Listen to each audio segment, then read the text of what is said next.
Hey everyone, I'm Joe and today I'm going to be doing a book review of Moroda by L.L. McNeil. Now first of all, this was published in mid-2017, so as the time of filming, this is a very new, very recent book. And this is part of a series that will be called The World of Denaria, and it will be a 6-book series in the end. And I am definitely going to be reading the other parts of the series because I really enjoyed this first part, which I'll now say why. This is the fantasy debut novel of L.L. McNeil, and the main character of it is indeed called the title of the book, Moroda.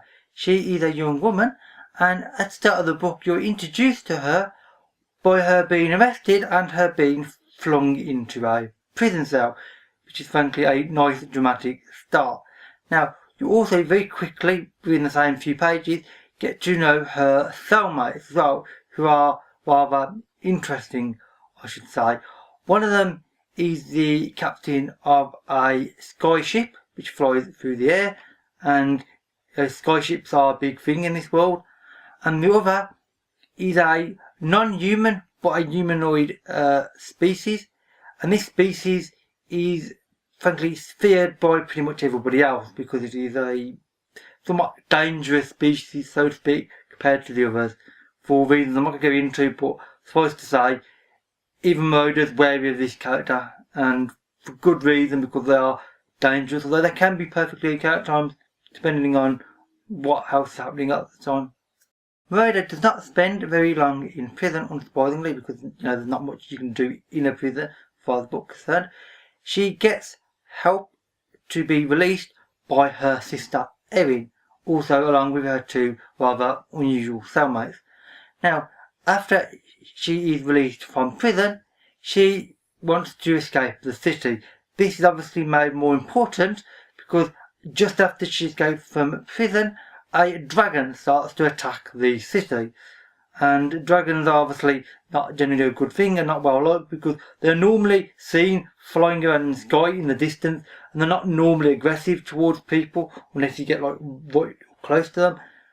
But for some reason this one is being exceedingly aggressive and is directly attacking the city itself, which is extremely unusual and indeed hasn't happened for a very long time. And obviously her former cellmate, being a captain of a skyship, is very useful because of course all they have to do by person is to steal her ship back or gain it back in whatever means, and then hopefully it can fly away out of the dragon's range, and then they can, well, the plot goes from there, frankly. I don't want to say too much because it will give away a lot of plot points and I'm nervous of doing that in any review.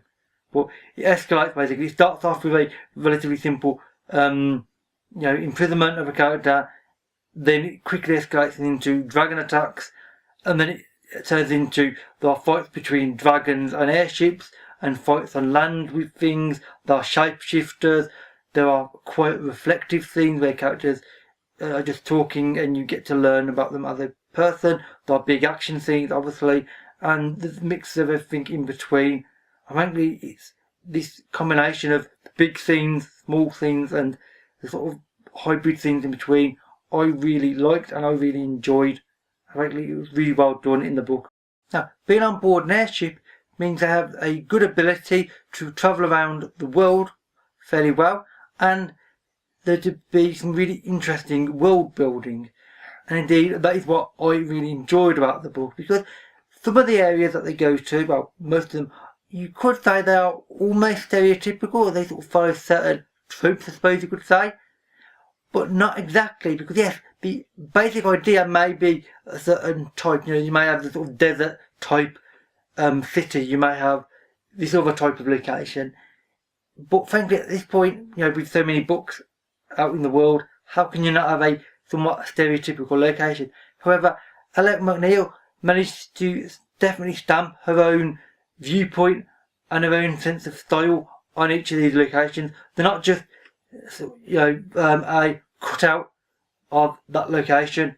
She does her own thing with each location, and obviously the fact that the characters sort of follow that method as well. They're almost stereotypes, but not exactly. She manages to fill her own, sort of stamp personality on everything, and everything's not quite what you expect. Absolutely nothing is actually as you expect.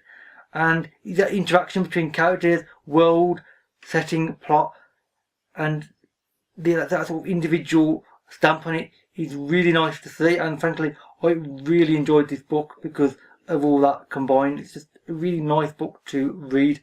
And frankly, that indeed one of the things I'd have to say about this book. It is just really fun to read. It really is. It's just a joy to read. And I would recommend it for that reason, if nothing else. Although there is much else to recommend about this book, because the writing is fast-paced, fun, and is very sort of tight. There's no miscellaneous stuff happening where characters go off on a tangent about something that's never related to the plot. That doesn't really happen. Everything is fairly focused. There's a few little hints about other parts of the world, but that's to be expected. But the plot doesn't go off on a big tangent that way, though. It just gives you a few hints, but still focused and in one way. And I like that. There's some big fantasy books can go off all over the place and they feel a bit rambling. This doesn't. This is nicely concise and precise, and I appreciate it. As a result, this also helps to keep the book really light and bright, which compared to a lot of more modern fantasy books in more recent years, which seem to be quite dark in scope and scale, this is a nice breath of fresh air, frankly, which I really did appreciate, because this is not dark or grim. I mean, obviously it's not grim dark in the slightest. This is light and airy and optimistic. And yes, obviously there are dark moments in the book, of course there has to be, to make the light moments actually possible, but it's not just dark all the time, it's just a slightly less dark. This has got dark moments and then proper light moments, and it's just nice, frankly, this book is. And I know I've said nice multiple times about this review, but this book really is nice and just fun and a joy to read again. So in summary, a really fun, fast-paced fantasy novel, which is a really impressive debut novel by McNeil.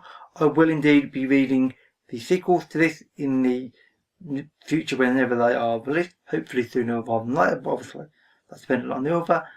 And I would highly recommend this to fantasy fans, because frankly, as I've said repeatedly in this review, this book is just really fun and I really did enjoy this book immensely.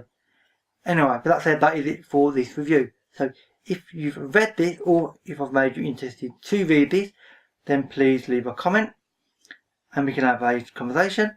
All my social media links can be found in the description box below, along with any other links that are relevant. And with that, that is it for this review. So thank you for watching, and I'll see you another day. Bye for now.